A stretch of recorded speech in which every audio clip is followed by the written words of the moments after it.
much. Can you guys hear me? Yeah, also in the back rows? Everybody good? Great, sounds perfect. So yes, welcome again from my side to this presentation. I'm going to talk to you today about the golden circle. Who of you has heard about the golden circle before? Please raise your hands. Oh, very few, just one person. Great, so this is new stuff for you. Perfect. So before we get started, I just want to give you a quick overview of what you can expect to hear from me within the next 30 minutes. First of all, I'm going to talk to you about the value proposition, a very essential part of the business plan and also business model canvas. Then we're going to talk about the golden circle, which has 3 parts, the why, the how, and the what. And we're going to watch a short sequence from a TED Talk by Sinek. And then I brought to you one example that I would like to present to you, also with a short film in which Professor David Kelly is going to share his why with you. Now, since we only have half an hour, I would like you to please hold off with your questions until the end of the presentation, and then I'm going to stay around here so you can feel free to approach me later. And now, let's get started. So who of you, please raise your hands, is going to participate in the BPW business plan competition?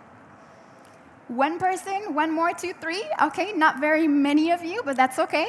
So as you probably know, or you may not know, you can participate in this competition in 2 different ways. Either you can submit a business model canvas or the more traditional business plan.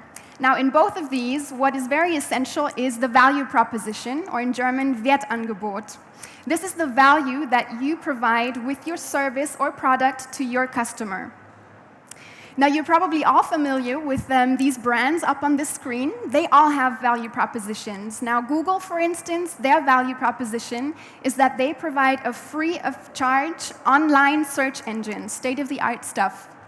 Now, I have one more example that I brought to you from HP. Who knows HP? That company, very nice, that's good. So they produce multifunctional printers, and they use this ad to sell their products at the retailer MediaMarkt. And as you can see right here, this is one way of communicating their product. They highlight the price, very big to the left, 59 euros, and then they have a range of features and benefits that they list right here in this ad, and this is one way of communicating. But it's not that effective. So I want to show you now a short film by Sinek, who is not the innovator of the golden circle, but he is one very important figure who has popularized this model. So now I'm going to hope that the Technic thing is going to work over here, and I'm going to switch to the video very quick. And so you can get a good introduction by him and listen. So let me see, right here.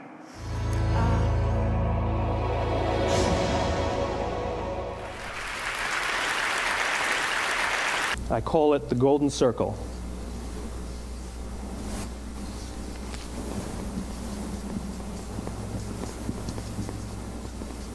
Why, how, what?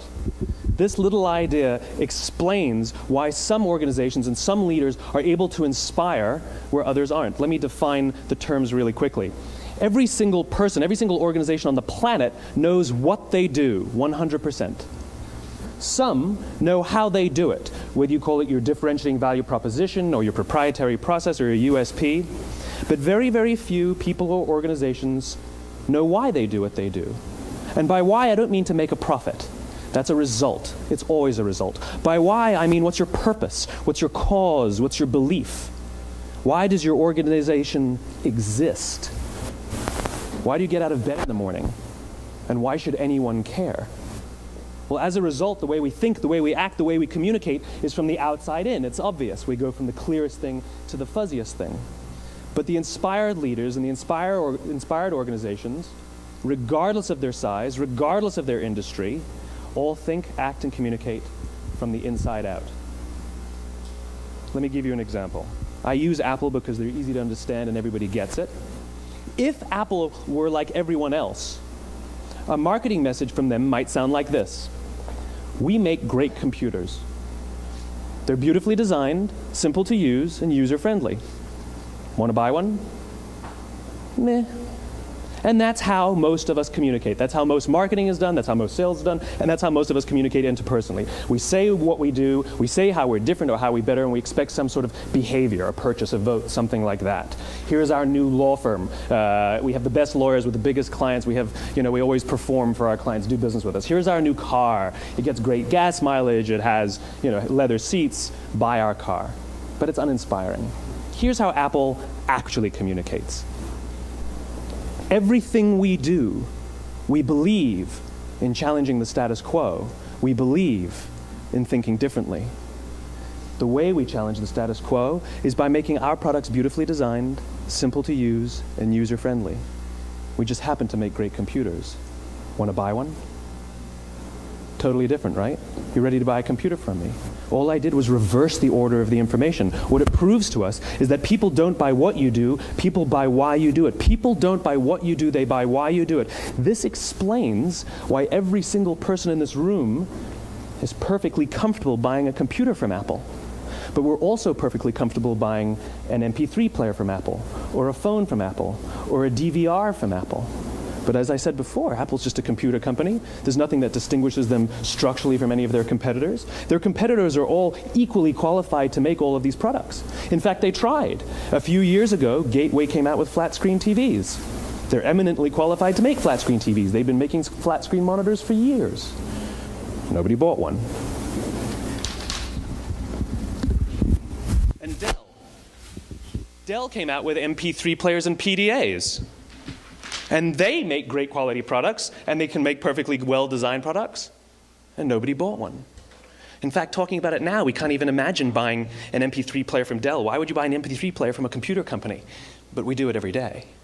People don't buy what you do, they buy why you do it. When we communicate from the outside in, yes, people can understand vast amounts of complicated information like features and benefits and facts and figures.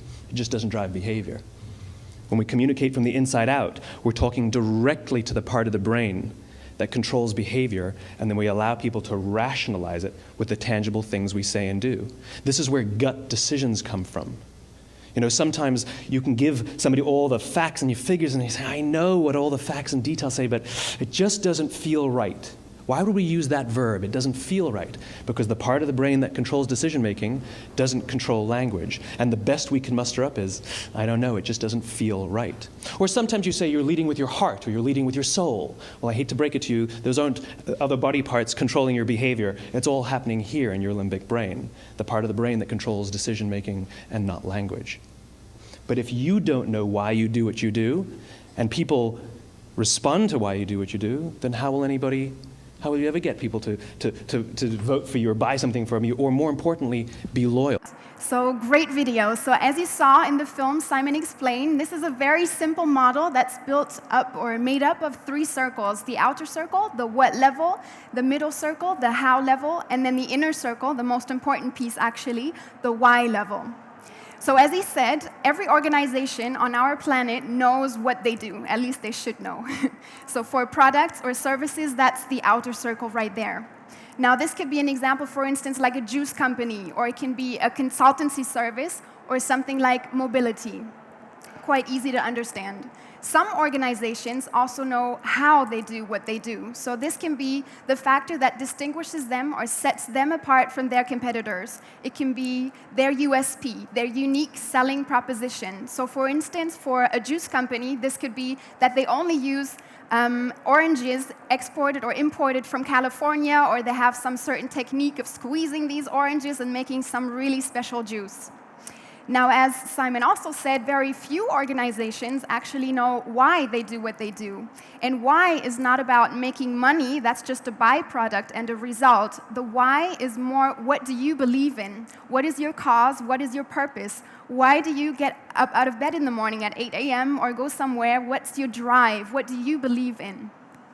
So that's the fuzzy thing, as he said, and it's quite difficult to actually get there, but it's really, really important, because as he said, you shouldn't communicate from the outside in, but from the inside out, because what people respond to is actually your why message. People buy why you do something and not what you do. So this, as you heard in the video, he's sort of correlating the whole golden circle model to the human brain. And the middle part, the limbic brain, actually is what drives decision-making from your customers and their behaviors. So that's why you should focus on that why part to directly drive behavior. So when you have your personal why message, that's really strong. That's a belief. You can share with other people, with your customers, what you believe in.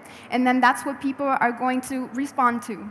So in the video that you saw, he used Apple as a really great example. So they said that it's challenging the status quo that matters to them, and they believe in that. So this is more like rational, I would say, but your why can be very, very personal. So that's why I brought you one other example from Professor David Kelly, who teaches design thinking at the Stanford University. Have you guys heard of design thinking before? Please raise your hands. Who has heard of design thinking? Ooh, that's quite a few. That's great.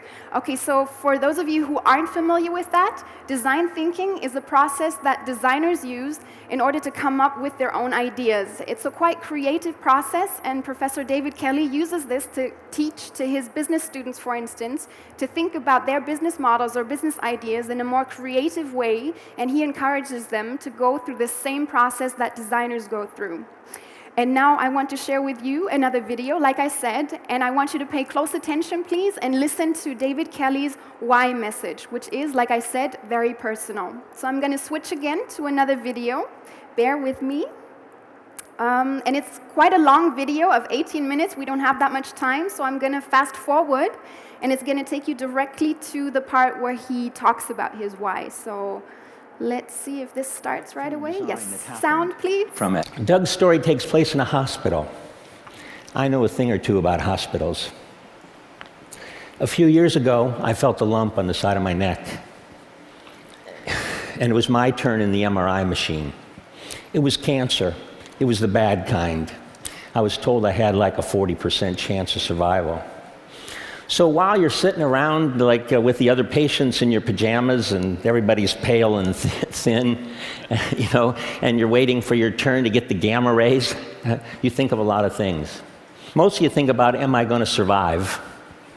And I thought a lot about, what was my daughter's life going to be like without me? But think about other things. I thought a lot about, what was I put on earth to do? What was my calling? What should I do? Right? And I was lucky because I had lots of options. We'd been working in health and wellness and K through 12 and the developing world, and so there were lots of projects that I could work on. But I decided, and I committed to at this point, that the thing I most wanted to do was to help as many people as possible regain the creative confidence they lost along their way.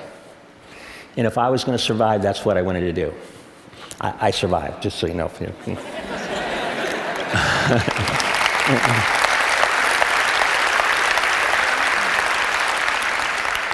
I really believe that when people gain this confidence, and we see it all the time at the D School and at IDEO, that they actually start working on the things that are really important in their lives. We see people quit what they're doing and go in new directions. We see them come up with more interesting and more ideas so that they can choose from better ideas. And they just make better decisions. So I know at TED you're supposed to have a change the world kind of thing, isn't that? Everybody has a change the world thing. If there is one for me, this is it, to help this happen. So I hope you'll join me on my quest. You as kind of thought leaders, it would be really great if you didn't let people divide the world into the creatives and the non-creatives like it's some God-given thing. And to have people realize that they're naturally creative, and that those natural people should let their ideas fly. That they should achieve what Bandura calls self-efficacy, that you can do what you set out to do, and that you can reach a place of creative confidence and touch the snake. Thank you.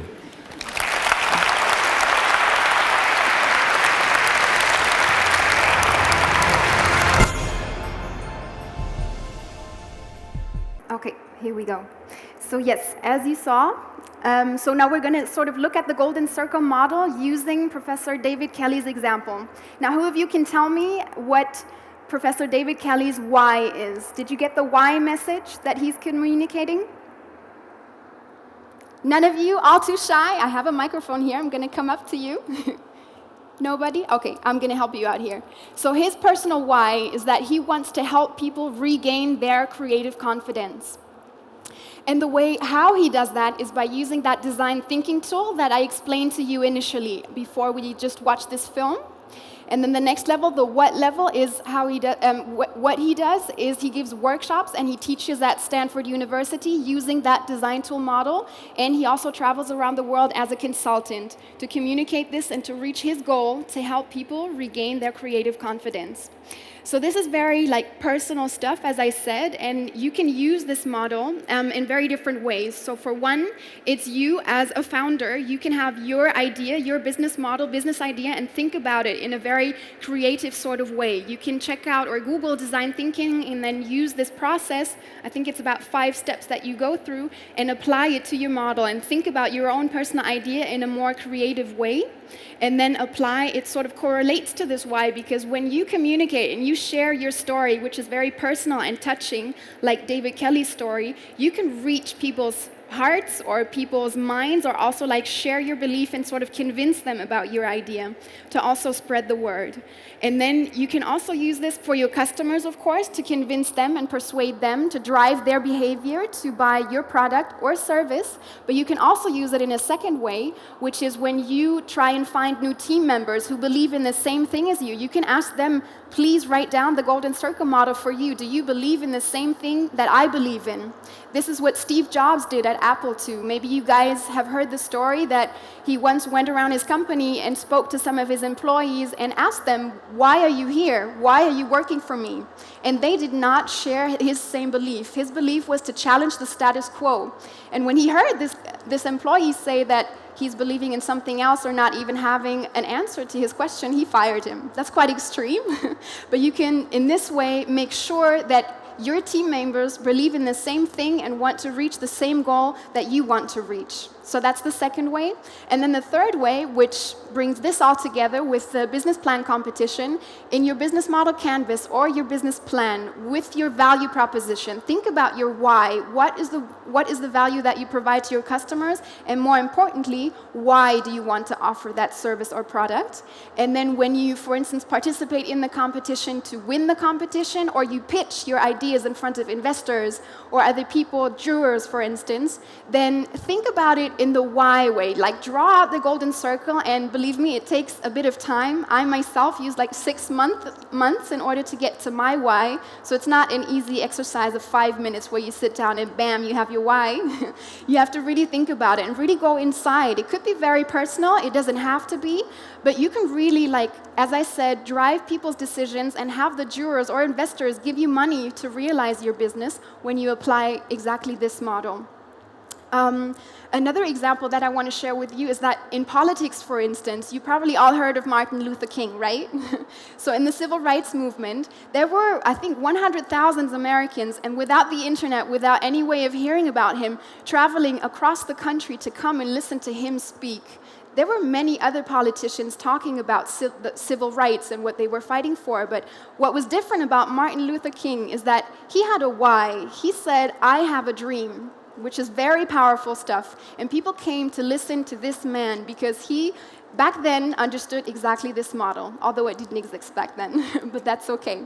So now, if you're interested in learning more about the Golden Circle, you can feel free to check out the book that Simon Sinek, the guy you saw in the video, wrote. It's called Start With Why, and to also go to the website TED.com. That's where I actually got the 2 films from. Very great website where think leaders inspire the audience, inspire the world by sharing their ideas and the things that they believe in. And now I want to leave you with one little piece of advice too. So as Nadine mentioned at the beginning, I'm substituting for my colleague Andreas, and together with him, I give lots of more workshops and seminars. So please dig into your fare bag that you got at the entrance, and you can find the flyer right there, back in front, and then you're welcome to maybe talk to me, come up to me and sign up for one of our workshops. We're actually going to talk about the Golden Circle model and the design thinking concept in more detail in mid-November. So if you like, then please come up and speak to me. Or you can also go online, go on the website. We have an events section, and you can sign up for our workshop right there. So I want to thank you very much for coming to my presentation. I wish you a great rest of the day at the deGUT fair. And I'm going to leave up our contact information right here while I take questions. Thank you.